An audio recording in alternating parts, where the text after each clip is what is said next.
And action. Action. We should be looking here. I need to move a monitor. Okay. You know, I should have had the little... Anyway. Hi, this is Laurie. This is Peter. And we're with Action Heroes LA. It's been a little while. Yes, it has. We seem to do like a chunk of movies and then take a couple weeks break and then another chunk of movies and take... It's not, life. Yeah, it's life. We got stuff to do too. Yes. Welcome back, and we are here to review a movie recommended by Hamilton. Right. Who, he still joins us for movies from time to time, but he just doesn't want to do reviews. Yes. He doesn't have time to do reviews. But he recommended this film noir movie, Detour from about 1945. I am going off no notes tonight. I want to do notes. I'm sorry, I'm tired, y'all. I've been working. I've been working hard for the last week, and I didn't have no pickle snowball. Yeah, from Fluffies. From Fluffy Snowballs off Crenshaw. Check it out. They just opened up. Yeah, on Century now. On Century. Yeah, Century. Not quite Crenshaw. I'm mixing up my ghetto streets. Anyway. We'll talk about pickle snowballs after this. So Detour. Pickled snowball. Dill pickle snowballs. Detour is an old movie from, let me look it up. You want to say any of the words? Let's look it up the year. That's Detour probably movie. like the It was kind of a 50s? film noir B movie, 1945. 1945. Because it's low budget. They claim it was filmed in like a month. And That's about it's since then become this like classic of the genre.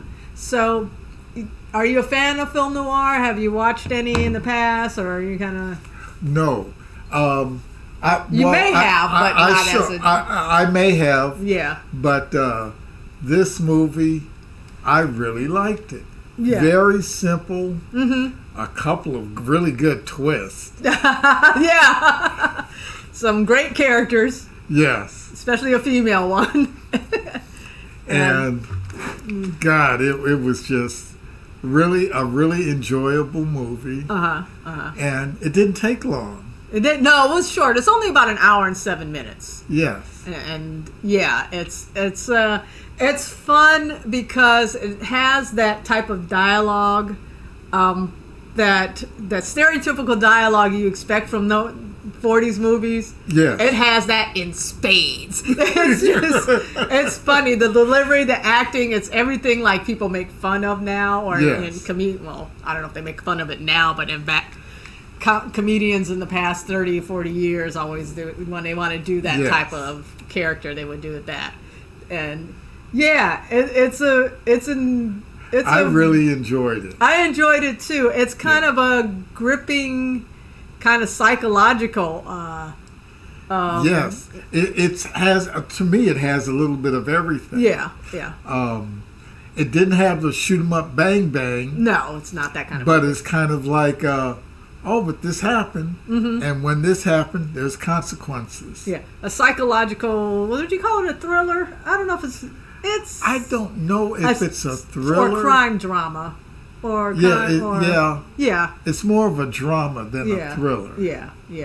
So it's let me get to who's starring in it and everything, particularly because there's some interesting performances in this. So it's so old that I think all the stars are dead now. I'm pretty sure they are. It's directed by Edgar G. Ulmer. Yes, I guess Edgar was a big name back then. Screenplay by Martin Goldsmith and Martin Moody. Martin Goldsmith. That sounds like such an old Hollywood writer name. Yes. Yeah. And let's see. Where are the actors here? Let me go. Oh, here we go. We have Tom Neal, Ann Savage, Claudia Drake, Edmund McDonald, Tim Ryan.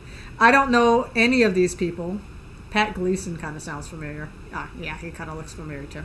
But I have to say, it's kind of interesting because, like, the main character, I've listened to a couple commentaries and reviews of this movie since watching it, and the main character isn't really that likable. It's kind of a smug jerk. He is. he is a bit of a jerk. Yeah. And then, he don't talk to me guy. He runs into even bigger jerks on his on his trek to Hollywood to go after his singer girlfriend who decided, yeah, that's one of the things. She's going, it's like, I want to go to Hollywood and give it a shot. And he's like, no, we're going to get married. You got to stay here. And he's all, kind of berating her for wanting to go live her dreams and stuff. Which really, that I saw that was really kind of out front is that the starlet that wants to go to Hollywood and make it and everything else, she's not a very good-looking woman. Well, this is a low-budget movie. We're not talking about, top-of-the-bill stars here, No, exactly. So, but I have to say, he runs into a few characters. There's a few deaths along the way, and he's kind of like trying to figure out what to do. Whether he's guilty of these deaths, murder, or are they murders, so accidental deaths or not, is one thing I didn't think about. I was taking his narrative very straightforward. Like, it's like, I don't, that it just happened. It was an accident, now I'm going to, I don't want this pinned on me, so I got to run.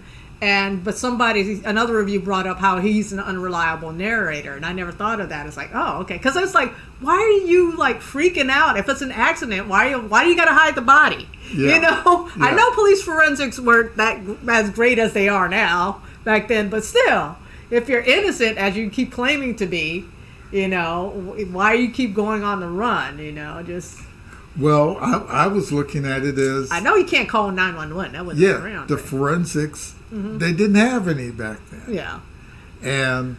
there was no witnesses. What was the thing was, I think you did it. That's good enough. Okay. Yeah, maybe so. I don't know. I mean, I'm just too of this era where we have more technology to kind of. But if you did it in this era, you might still be able to get away with it. OJ. Oh, jeez. Okay. Well, anyway, but let's get on, because I want to get on to, like, who was probably the most compelling character in this movie. And that's along the way, after one guy accidentally dies on him, he picks up a woman on the road. I think she's the most compelling. She is a pistol. She's something else. Vera, played by Ann Savage, which is... No, she's a tomato. She's a tomato from Miami. From Miami. Yeah, she's quite something. She's shady herself. Yes, and she's back and forth. She's very back and forth. She's you a little just bipolar. Sit there and do nothing. She's controlling. And, come on over and give me a kiss. Yeah, at one point she's like coming on to him, at the other point she's berating him, and she's locked him in the hotel room. So she's totally playing like psychological games with him too. Yes. And so she was something else. But at the same time, and maybe it's the actress's portrayal, or just my own.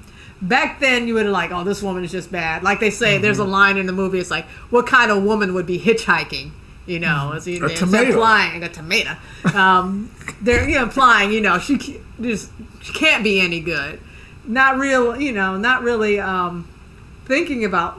There could be various reasons why she is the way she is, because the world isn't set up to be in her favor, honestly. Yes. So I can kind of like sympathize with her. It's like, hey, she's... What happened here? Our screen went blank.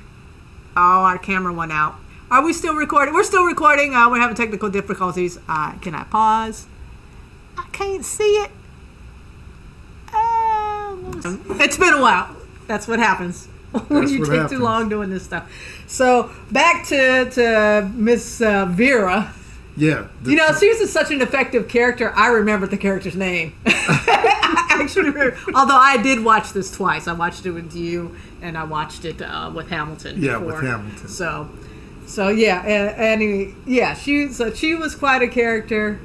But like I said, I can understand why in the world she was a little crazy.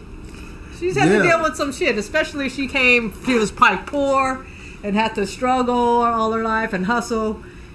I can see her being a little... Even when he said he wanted to get back with this girl, she was like, she reminded me of of Edgar and the yeah, you see.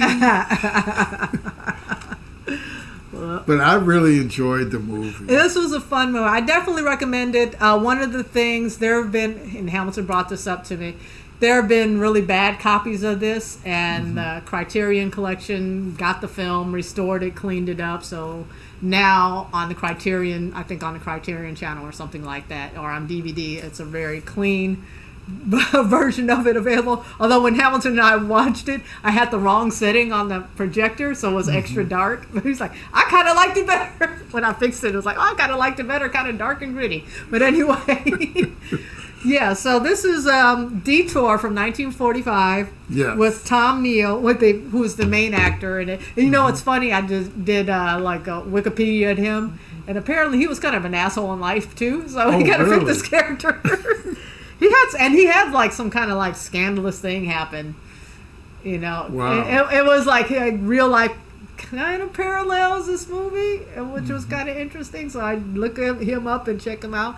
But Detour, there's a version on YouTube you can watch. But if you check out the Criterion version, if you've seen it, let us know what you think.